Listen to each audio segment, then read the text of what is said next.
Feliz domingo. Hoy estamos con Cristo recorriendo los primeros pasos de su vida pública en la aldea de Cafarnaún, que fue la residencia del Señor a lo largo de los 3 años de actividad en Galilea.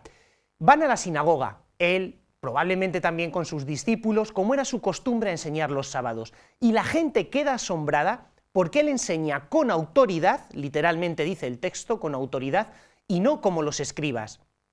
Para entender este evangelio, tenemos que ir 2000 años atrás y ver cómo enseñaban los escribas. Fijaos, fundamentalmente, cuando uno lee textos judíos de la época del Señor, siempre aparece una frase bíblica y junto a esa frase un montón de interpretaciones, un elenco. El rabí Gilel opina esto, el rabí Sanmai opina esto otro. Al final, la gente tiene una letanía de opiniones y de interpretaciones. Pero Cristo no es así. Cristo establece cuál es la verdad.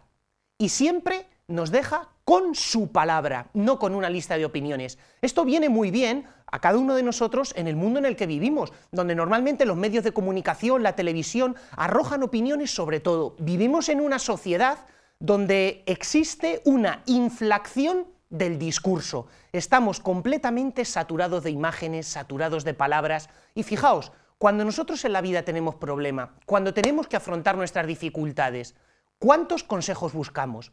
Probablemente tengamos muchos amigos, tengamos mucha gente que nos aconseja, pero quizá nos faltan palabras de vida, porque al final solo Cristo, y probablemente en muchos casos, solo un ratito de oración, solo el sagrario tiene la respuesta a todas las situaciones por las cuales podemos estar atravesando la vida y dificultades. Es decir, la enseñanza de Cristo es la que más necesitamos. De hecho, después de haber enseñado al pueblo, tiene lugar una escena que es un exorcismo, en la cual un endemoniado empieza a prorrumpir en gritos en la sinagoga y Cristo se dirige al demonio y le dice: cállate y sal de él, cállate.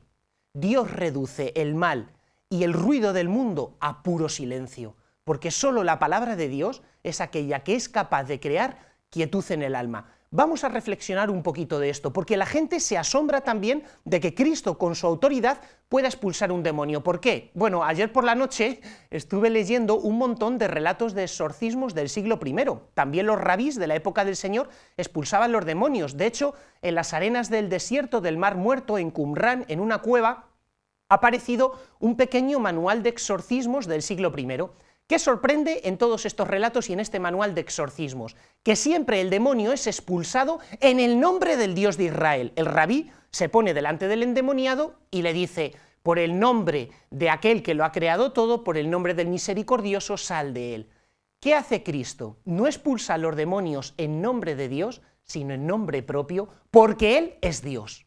Este es el secreto de su autoridad. Él es Dios y Él tiene poder para expulsar el mal. Pero además vemos en este relato algo muy propio de la actividad de Jesús, porque antes de llegar a Cafarnaún, él ha estado en el desierto ayunando 40 días, 40 noches y enfrentándose con el mal.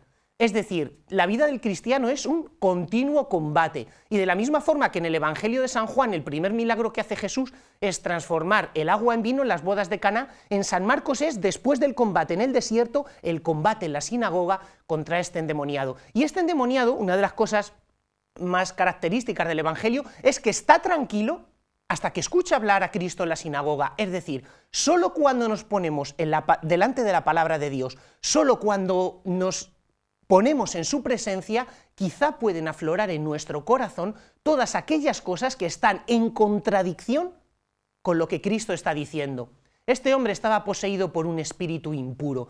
¿Qué significa impuro? Bueno, hace falta leer bastante la literatura de la época y para darse cuenta que impuro es lo que está mezclado. Por ejemplo, el oro puro es el oro que no tiene mezcla. El oro impuro es el oro que está mezclado con un poco de escoria. Espíritu impuro es cuando se mezclan las cosas de Dios con las cosas del mundo y hace que en el fondo cada uno de nosotros viva una situación de contradicción interna, porque no es del todo de Dios. Y solo en el encuentro con Cristo afloran en nosotros, bajo la luz de Cristo, todas estas cosas que Cristo quiere expulsar de nuestra vida para que le sirvamos a Él. Y al final, El Evangelio termina con la reacción de admiración de todo el mundo. La admiración viene cuando tú te encuentras realmente con algo nuevo, con una enseñanza, con una presencia que te cambia la vida. Es decir, es romper todos los esquemas, romper con todas las anteriores opiniones de tantos rabís, en el fondo tantas rayadas, tantos consejos que no nos llevan a Dios, porque solo Dios tiene la palabra última en nuestras vidas.